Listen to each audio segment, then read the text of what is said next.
ថ្ងៃនេះគឺអត់មានម្ហូបអីធំដុំទេបងប្អូនគឺមានតែឆាលៀសនេះឯងមីងគាត់មកលេងគាត់នៅខាងទន្លេតូចហើយលៀសនេះគឺគាត់រាវមកថ្មីនេះបងប្អូននេះខ្ញុំអត់ដឹងធ្វើអីខ្ទង់ប្រហែលជា5កំប៉ុងអីអញ្ចឹងដាក់ហាវាប្រឡាក់ហាខ្លះហើយយកមកឆាខ្លះលៀសនេះដែរគឺធម្មជាតិហើយធំបងប្អូនសាច់ពេញល្អមែនតែនចំពោះគ្រឿងផ្សំឆានេះគឺអត់មានអីពិបាកស្មុគស្មាញអីទេបងប្អូនមានតែខ្ទឹមសខ្ទឹមក្រហមខ្ញីម្ទេសអីហ្នឹងឯងហើយចំពោះលៀសនេះដែរគឺយើងត្រូវធ្វើការត្រាំទឹកវាដើម្បីឲ្យវាខ្ជាក់ដីពេលដែលយើងញ៉ាំទៅកុំឲ្យក្រៀតដីខ្សាច់ហើយការលាងសម្អាតគឺនាងខ្ញុំលាងសម្អាតវាបានច្រើនទឹកនេះដែររាល់ថ្ងៃអ្វីដែលពិបាកបំផុតណាបងប្អូនគឺទៅផ្សារអត់ដឹងរកនឹកធ្វើមុខម្ហូបអីទេហើយថ្ងៃហ្នឹងគឺបាន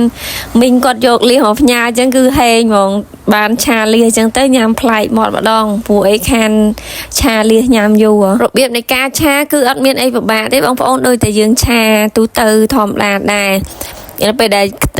ប្រេងរបស់យើងក្តៅហើយយើងដាក់ខ្ទឹមសដើម្បីបំពងវាឲ្យមានក្លិនឈ្ងុយហើយខ្ញុំបន្ថែមជាមួយនឹងខ្ទឹមក្រហមដែរបងប្អូនចំពោះការឆានាងខ្ញុំកម្រនឹងចោលខ្ទឹមក្រហមឲ្យតែឆាគឺលាយជាមួយនឹងខ្ទឹមសបែបនេះដើម្បី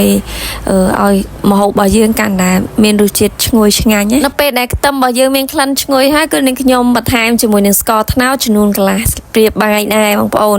ចំពោះការឆានេះដែរនាងខ្ញុំមិនដែរចោលទេស្ករត្នោតដោយសារតែស្ករត្នោតខ្មែរយើងគឺវាមានក្លិនឈ្ងុយចឹងនឹងខ្ញុំប្រើឆាគឺប្រើតែស្ករត្នោតនេះឯងហើយយើងច្បល់ឲ្យសព្វអញ្ចឹងមកបងប្អូនបន្ទាប់មកទៀតគឺយើងបន្ថែមជាមួយនឹងទឹកត្រីចំនួនកន្លះស្លាបព្រាបាយដែរហើយយើងច្បល់ត្រឡប់វាបែបហ្នឹងហើយចំពោះម្សៅស៊ុបនេះខ្ញុំប្រើចំនួន1ស្លាបព្រាកាហ្វេដែរដើម្បី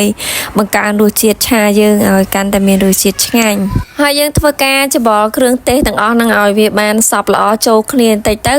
ហើយបន្ទាប់មកទៀតនឹងខ្ញុំបន្ថែមជាមួយនឹងខ្ញីបងប្អូនខ្ញុំលាយខ្ញីដែរដើម្បីឲ្យញ៉ាំទៅកុំឲ្យវាតលន់វាមានក្លិនឈ្ងុយខ្ញីតិចចឹងឆ្ងាញ់បងប្អូនខ្ញីនឹងដែរក៏យើងហាន់បែបដូចដែលយើងឆាសាច់មាន់សាច់ជ្រូកដែរបងប្អូនយើងហាន់ជាសរសៃបែបហ្នឹងណានៅពេលដែលយើងច្បល់ខ្ញីជាមួយនឹងគ្រឿងចូលគ្នាបានសព្វមកសបកហើយយើងធ្វើការចាក់លៀសចូលបងប្អូនហើយយើងធ្វើការច្បល់លៀសជាមួយនឹងខ្ញីគ្រឿងទេសរបស់យើងឲ្យបានសព្វល្អពោះលៀសនេះដែរបងប្អូននៅពេលដែលឆាគឺយើងត្រូវអាសាប្រយ័ត្នមើលវាបន្តិចគឺយើងអត់ឆាវាឲ្យហាមាត់យូរពេកទេ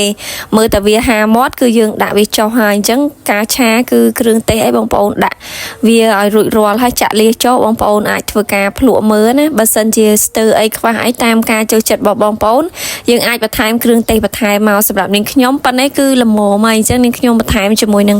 ម្រេចបន្តិចដើម្បីឲ្យវារៀងឈ្ងុយម្រេចណាបងប្អូនអញ្ចឹងកាលណាតែយើងឆាយូរលៀសហ្នឹងគឺវាស្វិតសាច់វាអត់មានសាច់ញ៉ាំទេអញ្ចឹងនៅពេលដែលបងប្អូនឆាហើយយើងប្រុងប្រយ័ត្នមើលតែវាហាមាត់ហើយគឺយើងដាក់ចុះហើយអញ្ចឹងនាងខ្ញុំច្បល់វាសព្វល្អហើយនាងខ្ញុំបន្ថែមម្រេចហើយគឺ